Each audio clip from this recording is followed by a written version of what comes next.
Though we are taking a day off from the news, we still got stuff to talk about today because today is the first pay-per-view offering of the year from AEW with AEW Revolution set to take place live on pay-per-view tonight. It will start. The festivities start tonight with the pre-show and a 6-person tag team match with Mark Briscoe and the Lucha Brothers teaming up against the Varsity Athletes and Ari Daivari. I, for one, am still behind the idea of Mark occasionally competing in both the AEW and Ring of Honor. But again, I think... I guess the best way to put it is, eventually, you gotta choose one side or the other.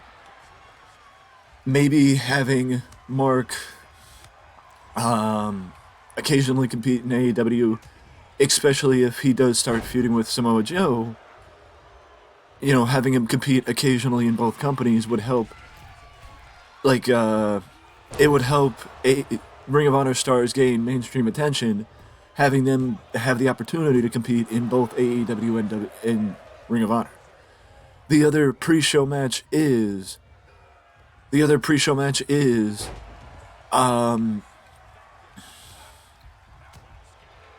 pre-show match? The other pre-show match is the Blackpool Combat Club, Claudio Castagnoli and Wheeler Yuta against the Dark Order, Alex Reynolds and John Silver. And then we jump to the main card.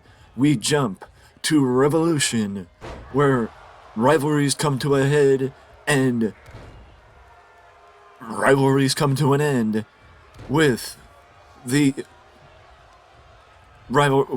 nearly year-long rivalry between Jungle Boy and Christian Cage finally coming to a head in a no-holds-barred match tonight, with Christian Cage and Jungle Boy hopefully reaching the penultimate match, or having their penultimate match in what has been a very personal, heated rivalry.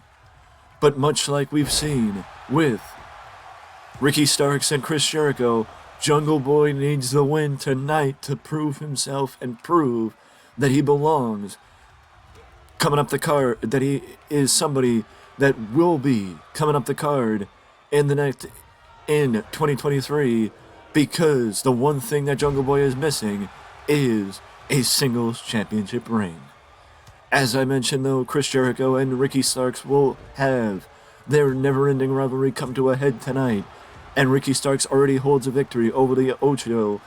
In my opinion, if Ricky Starks wants to prove himself as someone that is on the rise, then another win against the Ayatollah of Rock and Rolla would absolutely do that for absolute Ricky Starks. The Trios Championships are on the line, and you want to talk about momentum, you want to talk about establishing yourself. If there's one thing that the House of Black have not been able to do, it's get any sort of proper momentum going since they became a stable last year? Because a majority, for the most part, their tenure in AEW has been spent feuding with Darby Allin and Sting and being on the short end of the stick. I'm not saying that I could see the House of Black dethroning, or can't see the House of Black dethroning, the Young Bucks and Kenny Omega. It's just a question of if, so soon after the Best of 7 series, do you think that it is a smart decision to have the Trios Championships be taken away from the Elite after they beat Death Triangle only a few months ago for the belts? I don't know that this will be the end of the rivalry between the House of Black and the Elite. I think it may just be the beginning. But the fact of the matter is, you gotta ask the question, if it is the beginning, in the end, Are the results going to be the Elite dropping the belts to the House of Black? Because at some point, the House of Black need a championship around their waist. Speaking of champions that need championships around their waist, the Gun Club will be defending their tag team titles against the Acclaimed, Jeff Jarrett and Jay Lethal, and Orange Cassidy and Danhausen in a 4-way match for the AEW World Tag Team Championships. And the question is, can the Guns retain the AEW Tag Team titles? I don't think anybody expected the Guns to be the ones that dethroned the Acclaim, but they stole the championship belts and lived up to their names.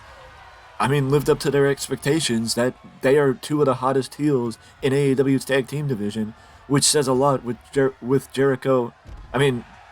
With Jeff Jarrett and Jay Lethal also a part of the tag team division. This match has a nice mixture of beloved babyfaces and hated heels. But I think that the Guns will maintain their reign as AEW World Tag Team Champions.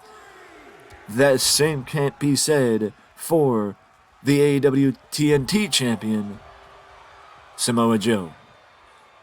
For the most part, in 2023, the TNT title has maintained its unfortunate distinction of being a title without direction, because Darby Allin did defeat Samoa Joe for the belt in his home state of Oregon, or was it Washington?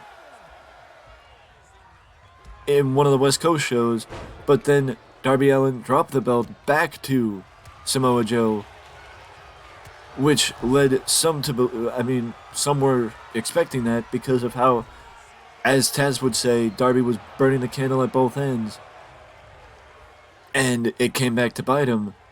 But now, with Wardlow back, Samoa Joe has his toughest test yet against his longtime rival in Wardlow and former partner in Wardlow. But also, both men have a tough test ahead of them, because even though this match is going to be hard-hitting, even though this match is going to be a potential match of the night candidate, the winner is not going to have any rest for the wicked, because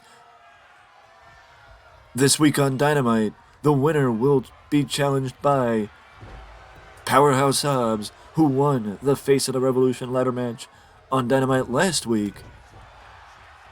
So the fact of the matter is, it's going to be a tough test for the a tough couple weeks for the TNT champion, knowing that right after either Wardlow beating Joe, he's got to go against Powerhouse Hobbs, or Joe beating Wardlow, he's still got to fight Powerhouse Hobbs.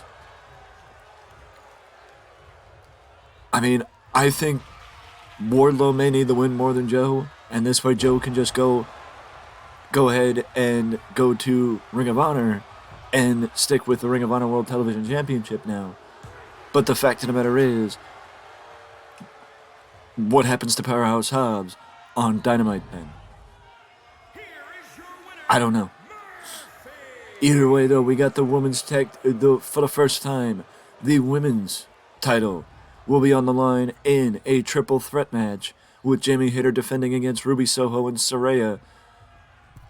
Jamie Hayter has been one of the premier athletes in the women's division, and has really been given the opportunity to branch out and do more than anyone probably expected as the women's champion in AEW, and I guess brought stability to what was a very unstable division, since Thunder Rosa's reign last year was cut short due to injury. Because if you remember, Toni Storm was not made a real champion, or was not announced as a real champion, until Jamie Hayter's title reign was official, and Jamie Hayter was the one that was the official champion. But Jamie Hayter has been a needle mover for AEW since becoming the women's champion, which is somebody to build around. I do see Ruby Soho as a future champion in AEW. I don't know if Saraya is at the point where she can be. I think Saraya should be more of a occasional attraction, rather than an active performer. But that's just me. And I am enjoying what she and Tony Storm are doing. It's just the fact that I don't know that she should be the one that dethrones Jamie Hayter. Speaking of dethroning, the Texas Death Match and the ending between Jon Moxley and Hangman Page will take place tonight in a Texas Death Match where the rivalry will come to a head. The one that started when Mox was still the champion late last year, and we saw Hangman Page end up with a concussion and be put on the shelf for a couple weeks because of Jon Moxley and his King Kong Lariat. But this has been an ever so personal rivalry between two of AEW's best, and it shows the depth of the roster that these two can fight and go back and forth like they have been. I think either way, it's going to be a great match, but Hangman needs a win more than Mox does, because Mox could also slide over and join his fellow Blackpool Combat Club brethren in the Trios division for what could be a Match of the Year candidate if the Blackpool Combat Club joins the Trios division to go against the Elite. But now we move to the 60-minute Iron Man match. The very first Iron Man match in AEW pay-per-view history will be where MJF defends his Burgundy Beauty against the American Dragon Bryan Danielson. I for one think that MJF has his tallest test tonight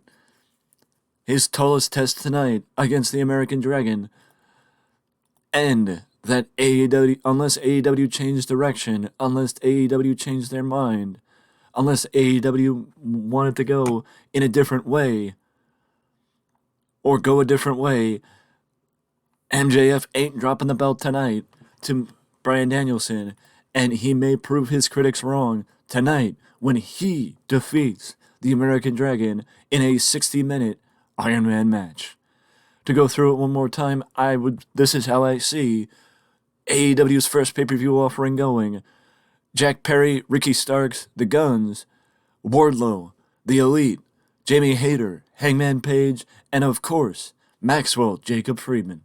Let me know down in the comment section below your thoughts or expectations for AEW's first pay-per-view offering tonight. And if you are watching Revolution on pay-per-view tonight, then